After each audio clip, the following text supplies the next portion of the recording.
So here are some Keith 245 grain semi-Wadcutter bullets loaded with 8.9 grains of number 7 AA powder in the 44 Special. It's a target load, basically a standard loading for the 44 Special.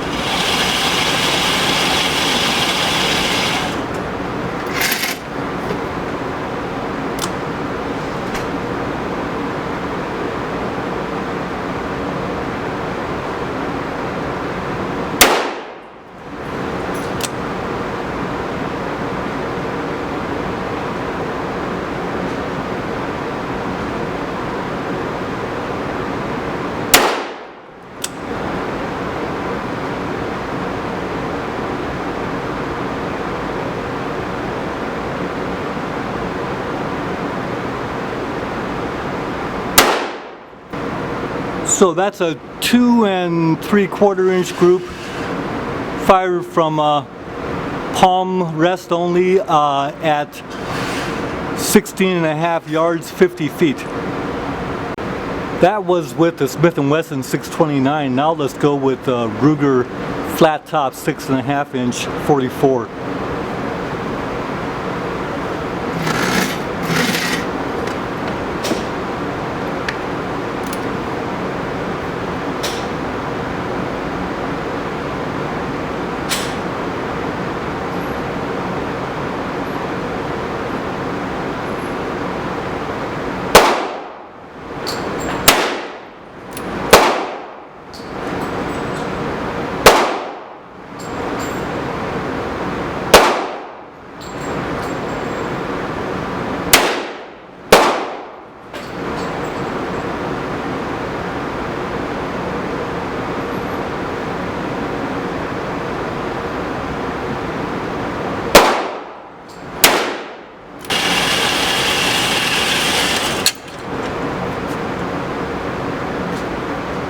I don't know if you can see that or not. Let's go ahead and zoom in.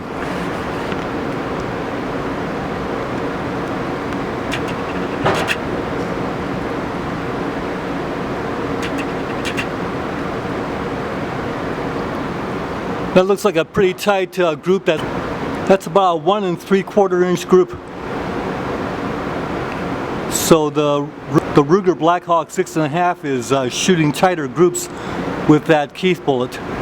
So now let's go ahead and test the 160 grain supply semi-Wadcutter bullet, 4 grains of green dot powder.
And now let's go right away to the Ruger with the same load, 6.5 inch Ruger.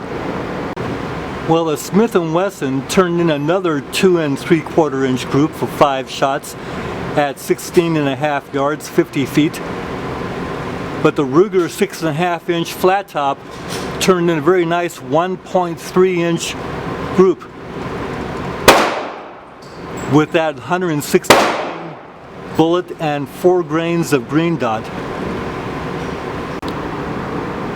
Now those very nice matte 185 full Wadcutters with 4.5 grains of Bullseye. Let's do those next. Go ahead and shoot the Ruger 6.5 inch Blackhawk flat top first.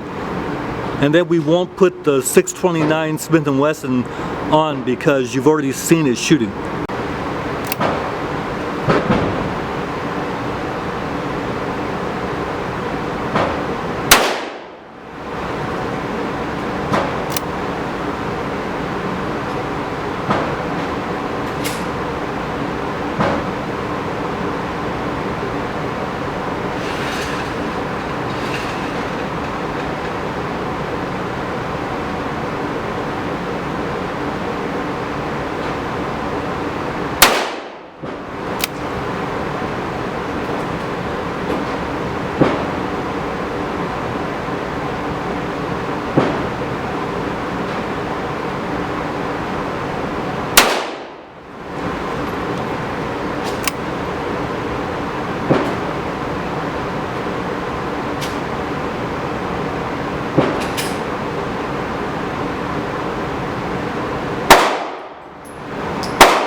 Well, that made it hard. The first shot took out the red spotter I was using to sight on. We'll do the Smith & Wesson 629 after all, so here we go. 5 rounds at 50 feet with the 185 grain Matz bullets, full Wadcutter, loaded with 4.5 grains of Bullseye.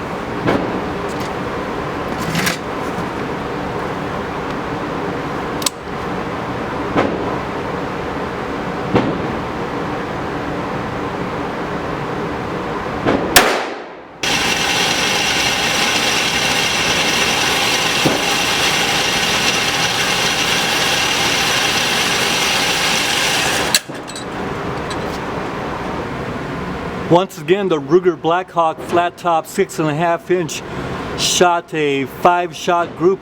I'm not sure that's not a 6-round group. I have to count the empty cases, but it's at least a 5-round group, and that's into less than 1.5 inches. Whereas the Smith & Wesson is going the wrong direction. That's actually about a 4.5 inch group from a rest. Could be because of the sights again, just having a real hard time seeing the sights in this light. Okay, now we're using the Hornady Swedge 240 grain semi-Wadcutter hollow point bullets and 4.7 grains of unique powder. So this is the Ruger flat top 6.5 inch Blackhawk shooting that load of 4.7 grains of unique, and the Hornady Swedge 240 grain semi-Wadcutter hollow point at 50 feet, and we're using a rest composed of ammo boxes, so it's not the best rest. Slides around a little bit if you see me adjusting it, because I'm trying to slide the boxes back to where they were. Here we go.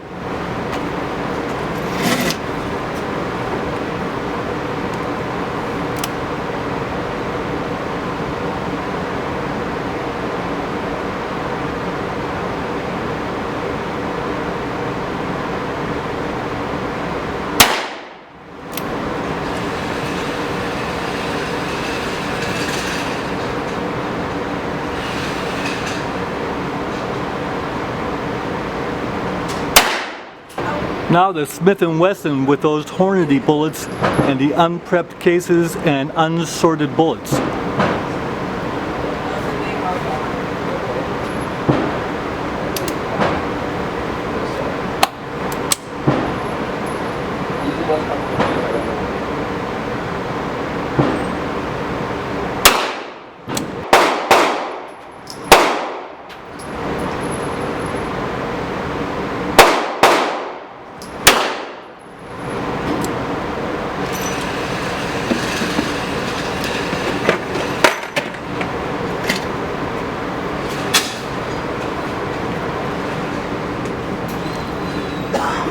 Neither one are auspicious. Here's the Ruger with the Hornady 240 grain semi-Wadcutter hollow point, and you see 4 shots into about 1.25 inches, but 1 drop down low. Total group size about 4 inches when you count that low one in there. That low one makes a 4-inch group. The Smith & Wesson shot about 4.5-inch group with that load. Not auspicious. So our conclusions today are that for that Hunter supply bullet, for that Matt's bullet 185, for those Hornady 240 Swedge bullets, this is not the gun to use for target shooting because the average is about 4-inch groups with this Smith & Wesson Model 629. However, with this gun, the Ruger Blackhawk FlatTop 6.5-inch barrel in 44 Magnum, shooting 44 special loads with those particular bullets, this one averaged 1.25 inches, somewhere around there, and that is sufficient accuracy for us to use this gun for target shooting. So Dave over at Thorzak777, not quite ready to throw the video book on the versatile and capable 44 Special back to you yet, because one more short item to cover before we go ahead and throw it back to you. So here we go.